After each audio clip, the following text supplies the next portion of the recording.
Right, in this video what we're going to do is we're going to write the chemical equation and the balanced chemical equation for the reaction of hydrogen gas and oxygen gas to form water. This is basically your starting point for the skill of balancing chemical equations.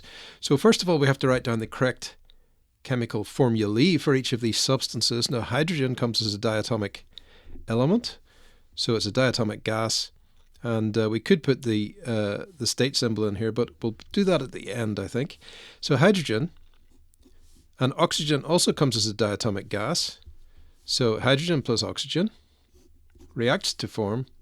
And what's the formula for water?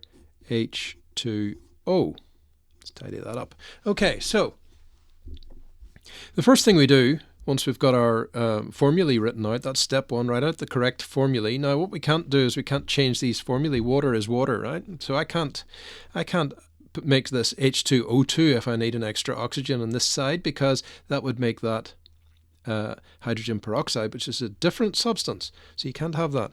Okay, so the first thing I'm going to do is I'm going to write down the elements on this side of the equation. And then I'm going to write down the same elements on this side of the equation in the same order, because that's the easiest way to do this. So the elements on this side of the equation are hydrogen and oxygen. All right? And we'll come to that in a second. And I write down the same ones over here because the same elements appear on both sides of the equation, right? So hydrogen plus oxygen. And make sure you write them in the same order, because that's going to help you get your balancing straight. When we end up with maybe more elements down in this row, we can end up with maybe 7 or 8 elements. We need to make sure they're all in the same order. It gets very confusing. All right. So I've divided the two halves of the equation up, the reactants over here, the products over here. Okay, now we count the atoms. I've got 2 atoms of hydrogen on this side. H2 is 2 atoms of hydrogen. I've got 2 atoms of oxygen on this side. On this side, I have 2 atoms of hydrogen, and I have 2 atoms of, I have 1 atom of oxygen. Okay, so we can see immediately where the balancing needs to happen.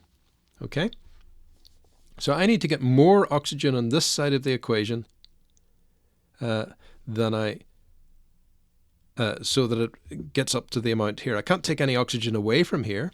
I mean, there is a trick. You can put a half here, but then you have to remove the half. So we'll see how that might work in the future maybe, but that's not a trick we need to use here. The other thing we have to remember is the steps. So we've written down the correct formulae, we've written down the elements, we've divided the reactions into 2 halves, we've written down the elements on this side, the elements on this side, we've counted the atoms. Okay, now what we have to do is we have to increase the amount of oxygen on this side of the equation. So what do I do? Well, I can I'm going to put a 2 in front of this. I can have more water. I just can't change this oxygen to O2 because that makes it a different substance, but I can have 2 molecules of water as a result of the reaction. So what does that do? Well, that balances my my oxygen, balances my oxygen, but it leaves me with now 2 times 2 is 4 hydrogen. Okay, so now I need to balance my hydrogen over on this side of the reaction, and the same thing applies. I put a 2 in front of the hydrogen gas, and that will get me 4. 2 times 2 is 4.